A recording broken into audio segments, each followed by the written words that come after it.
It's funny, the things people expect of you after they've walked away. Like when Chloe started calling. Non-stop. Showing up places. Telling anyone who'd listen that we'd made a huge mistake, that she never stopped loving me. All I could think was, really? Because that's not what you said 2 years ago, when you packed your bags and left me sitting there with cold Thai food, 2 years. That's how long it took for her to come crawling back, after my business hit millions. And the irony? The one thing she claimed she wanted, friendship, was the last thing I was giving her now. It was a strange kind of vindication, watching someone who dismissed you as not enough realize they'd played themselves.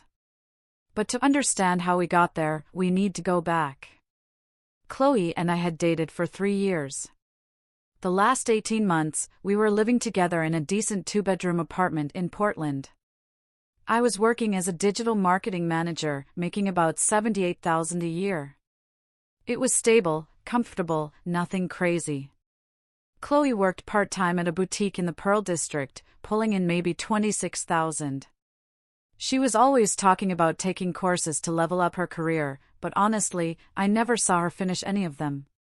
I drove an older Mazda 6, paid most of the bills, and spent my evenings building a side consulting business. I wanted more than just a steady paycheck. Chloe, though, she loved nice things. Expensive brunches, designer bags she'd save up for, weekend trips to the Willamette Valley. And I didn't mind covering most of it because I genuinely thought we were building a future together. The problems, they started slow. The kind of subtle shifts you notice, but you tell yourself you're probably overreacting. She'd come home from these networking events at 11 at night, smelling like cologne that was definitely not mine. When I'd ask about her evening, she'd get defensive, call me paranoid. She started talking more and more about the successful men she'd meet there, how they drove luxury cars, how they invested in themselves. My buddy Ethan, he warned me pretty early on. He'd say, "Bro, she's shopping around, and you're the safety net while she tests the market." But I brushed it off.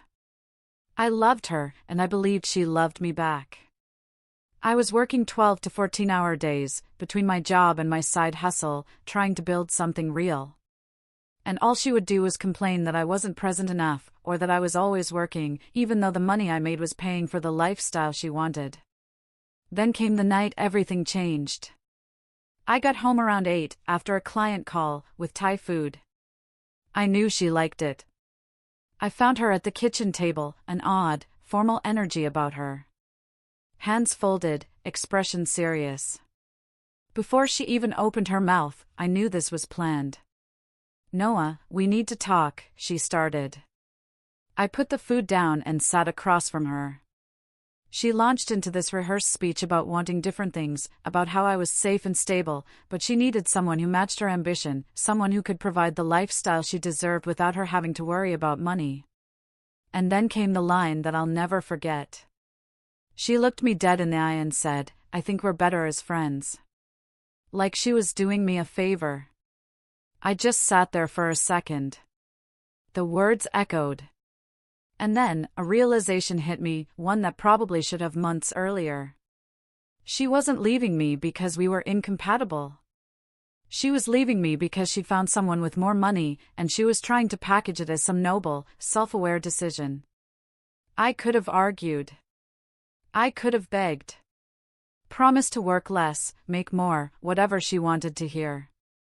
But instead, I just said, "Okay, if that's what you want." She blinked at me, like I'd just spoken a foreign language. I watched her face shift, serious, then confused, then almost angry.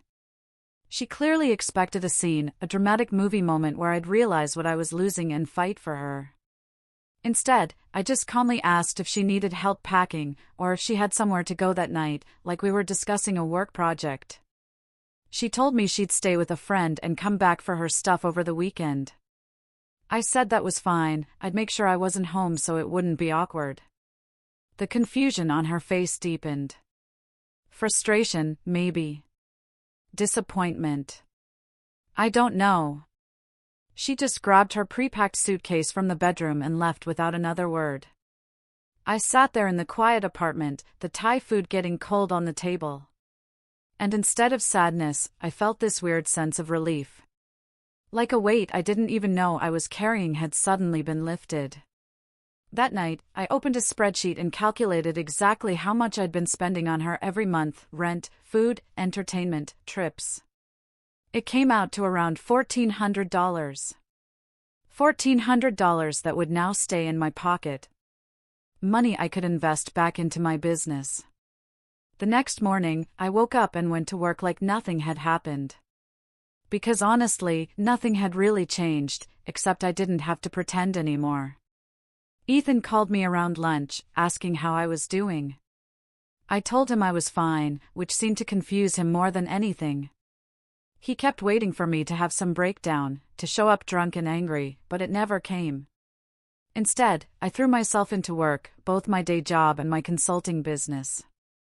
Within 2 weeks, I landed my first major client, a $15,000 project.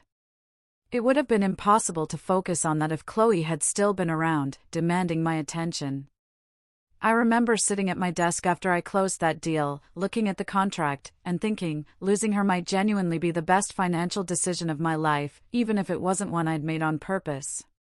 She texted me a few times in those first weeks, asking how I was doing, saying she hoped we could still be friends. I kept my responses short and polite, the way you'd respond to a coworker you barely know. "I'm good. Hope you're well," was about as much as she'd get. And I could tell from the way she kept trying to extend the conversations that this wasn't what she expected either. Ethan would show me her Instagram sometimes.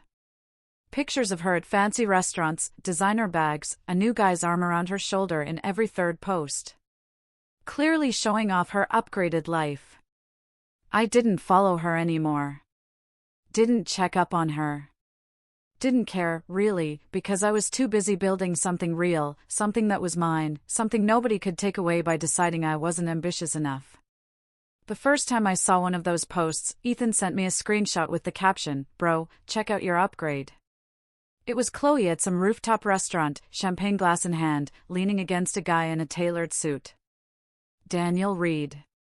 He looked like he'd just stepped out of a finance bro starter pack, designer watch, perfect hair, that confident smirk that screams, "I have money and I want you to know it." Her caption was something about finally being treated right, with hashtags about luxury lifestyle and knowing your worth. I looked at it for maybe 5 seconds, sent Ethan a thumbs up, and went back to my proposal. I had a deadline, and her validation posts weren't paying my bills. Daniel was 32, worked in investment banking, drove a BMW M5, and lived in one of those luxury high-rises in South Waterfront. According to the gossip chain, they'd met at one of those networking events Chloe used to come home late from, which told me everything I needed to know about the timeline of our breakup. Ethan had this theory that she'd been lining him up for months before she ever gave me the better as friends speech. And honestly, the math checked out. She didn't leave me and then find someone better. She found someone with more money and then manufactured a reason to leave that made her feel less guilty. What made it interesting was watching how fast her lifestyle changed. Within a month of us breaking up, she went from part-time boutique work to basically being a full-time Instagram influencer, whose entire content was, "Look at this expensive thing my boyfriend bought me." Chloe had gone from splitting appetizers to posting about omakase dinners that cost more than her old monthly paycheck. From saving up for one designer bag to having a collection that grew every week. From my Mazda to private car services. Ethan would analyze it like a financial consultant. He'd say, "She's not paying for any of this. She's just traded one ATM for a bigger one." And he wasn't wrong. She'd found exactly what she said she wanted, someone who could provide that lifestyle without her having to think about money. And based on her posts, she was living her best life. Meanwhile, my side business was actually taking off in ways I hadn't expected. That $15,000 client turned into 3 more referrals. Suddenly, I was pulling in $8,000 to $12,000 per project on top of my salary. I was working insane hours, sometimes 14-hour days. But the difference was, nobody was complaining that I wasn't present enough, or that I prioritized work over spending money on expensive brunches. I had freedom for the first time in years. Freedom to build something without someone constantly measuring my worth against other men's bank accounts. My apartment stayed clean. My fridge had actual food instead of expensive takeout containers. And that $1,400 a month I wasn't spending on someone else's lifestyle was going straight into business investments and savings. About 3 months after the breakup, Chloe started reaching out again. But it was subtle at first, the kind of thing you could almost convince yourself was innocent. She'd send me texts late at night saying she missed our conversations, or she'd share some memory about a place we used to go with a remember when attached. I kept my responses the way I'd kept them from the start, short, polite, completely devoid of emotional investment. Yeah, that was nice, or hope you're doing well, and nothing more. I wasn't being mean. I wasn't being cold. I was just treating her exactly like what she'd asked to be, a friend. And apparently, that wasn't sitting right with her, because the messages kept getting more frequent and more pointed. Then came the night she called me at 1 a.m. from a club. Music blasting, her words slightly slurred, telling me she was out with Daniel, but she was bored, and she kept thinking about me. I was in bed, actually getting decent sleep for once. I just lay there in the dark, listening to her ramble about how different everything was now, and how sometimes she missed the simple times we had together. When she finally paused for breath, I told her she should probably go back to her date and that I hoped she had a good night. Then I hung up before she could respond. Ethan thought it was hilarious when I told him the next day. He said she was already realizing that money doesn't buy personality, and that Daniel probably bored her to death between transactions. The real shift happened around month 6. I landed a contract that changed everything. A company wanted me to handle their entire digital marketing strategy, $80,000 upfront, plus bonuses tied to performance, and they wanted to discuss bringing me on retainer for the next year. I quit my day job 2 weeks later, moved to a better apartment in a nicer part of Portland, and suddenly I wasn't the guy grinding in the shadows anymore. I was the guy other people in my industry were talking about. My income basically tripled overnight, and for the first time since the breakup, I actually felt like I was building the life I'd always wanted, instead of just surviving and trying to prove something to someone who didn't care. That's when Chloe started showing up places I'd go. It was too frequent to be a coincidence. I'd be at a coffee shop I'd never been to before, and she'd walk in 10 minutes later, acting surprised to see me. Or I'd be at a networking event, and she'd appear with Daniel, making sure to stop by and chat like we were old friends catching up. She'd compliment my new watch, my new clothes, ask about work in a way that felt like she was fishing for information about how much I was making. Daniel would stand there looking bored and checking his phone while she found reasons to extend the conversation. And I'd keep everything surface level and polite before excusing myself to talk to literally anyone else. Ethan started calling her a financial stalker. And honestly, it wasn't far off. The most obvious incident was when she somehow found out which gym I joined and suddenly had a membership there, too. Showing up during the exact times I usually worked out. I'd see her on the treadmill facing the weight section where I'd be, or she'd coincidentally need to use the machine right next to mine, always starting conversations about how crazy it was that we both ended up at the same place. After the 3rd time in 1 week, I switched gyms entirely, didn't tell anyone which one, and paid extra for a membership across town just to avoid the awkwardness. When Ethan asked why I switched, I told him the truth. She was hunting for proximity, and I wasn't interested in being anyone's backup plan or curiosity. What really struck me during all of this was how transparent her motivations were becoming. She didn't miss me. She missed the version of me I was becoming, the version that had money and success, and could give her the validation she craved without her having to rely entirely on Daniel. I was supposed to stay the struggling guy, working too much and making too little, the safe backup option who'd always be there if things didn't work out with her upgrade. But instead, I'd actually upgraded myself. And that wasn't part of her plan. She wanted me to be stuck where she left me so she could feel better about her choices. And the fact that I wasn't stuck, that I was actually thriving without her, seemed to bother her more than anything else about the situation. Then came the morning Chloe showed up at my apartment with a suitcase. I'd just finished a call with investors who wanted to put money into expanding my agency. We were talking about an $800,000 deal that would let me hire a team and scale operations nationally. I opened the door expecting a delivery and found her standing there, looking like she'd been crying, makeup smudged, hair pulled back in a messy bun, holding that same suitcase she'd walked out with 2 years earlier. She didn't ask if she could come in. She just started talking, saying Daniel had broken up with her, that he'd called her too demanding and too high maintenance, and that she'd realized she'd made a horrible mistake leaving me. I stood in the doorway, didn't move aside to let her in, just listened while she went through what sounded like a rehearsed speech about second chances and how money doesn't buy happiness. What she didn't know, what she couldn't have known because I'd kept my business growth relatively quiet on social media, was that I wasn't the same person she'd left anymore. I wasn't the guy making $78,000 a year and grinding on side projects in a modest apartment. I was running an agency projected to hit $3 million in revenue this year. I'd just put a down payment on a house, and I was seeing someone new, a woman named Sophia who ran her own successful consulting firm and didn't need me to fund her lifestyle. But Chloe was still operating on old information, still thinking I was probably single and struggling and would be grateful she came back. And I could see it in the way she talked, like she was doing me a favor by giving me another shot. I was about to tell her this wasn't a good time when my phone rang. I saw it was Ethan calling, so I answered it right there in the doorway while she stood waiting. Ethan was calling about meeting up later to celebrate the investor deal. And he was loud enough that I knew Chloe could hear him talking about the $800,000 and asking if I'd picked up the Mercedes yet, or if I was still driving the Mazda. I watched her face change in real time.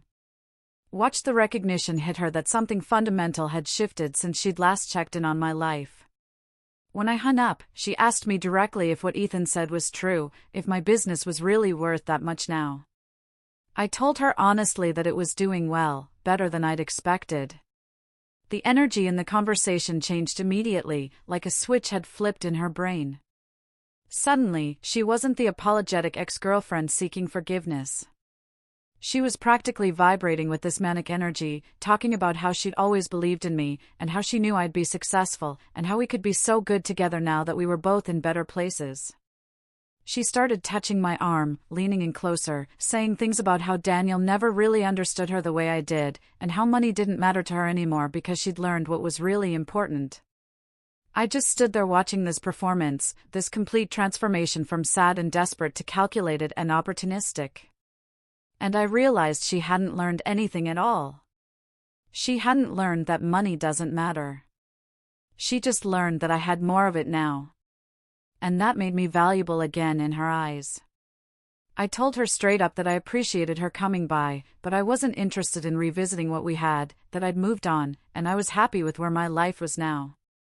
She tried to argue, said I was being unfair, that everyone deserves a second chance, that she'd changed and grown and wasn't the same person who left. I pointed out that she'd shown up with a suitcase the same day Daniel dumped her.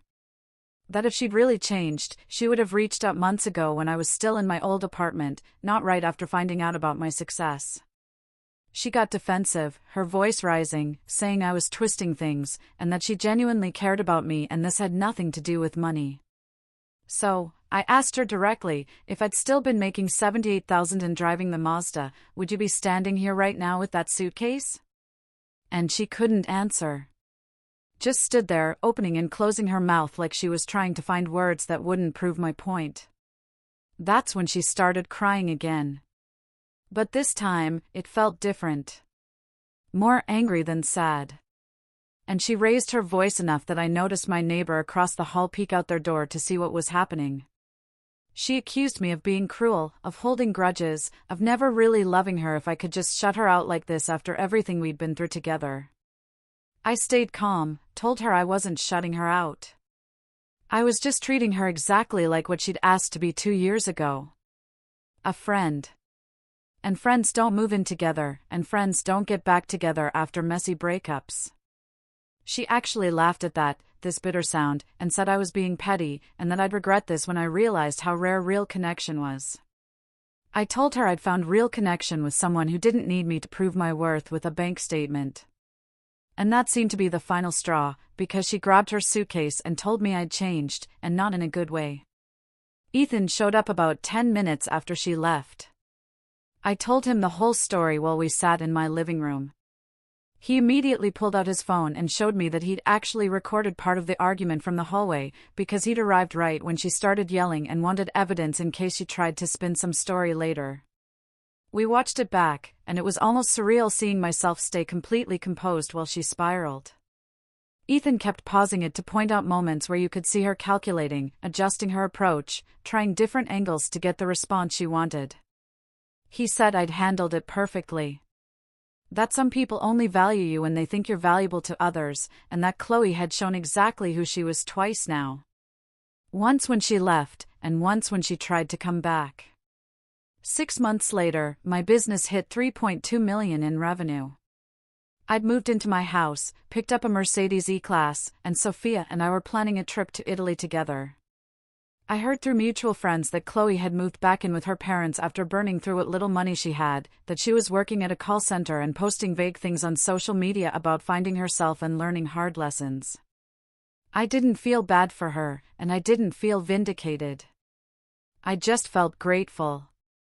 Grateful that she'd left when she did. Grateful that I'd never begged her to stay. Grateful that sometimes the trash really does take itself out and gives you the space to build something better than you ever could have with dead weight holding you back. When someone shows you they value money over connection, do you think it's always best to believe them the first time?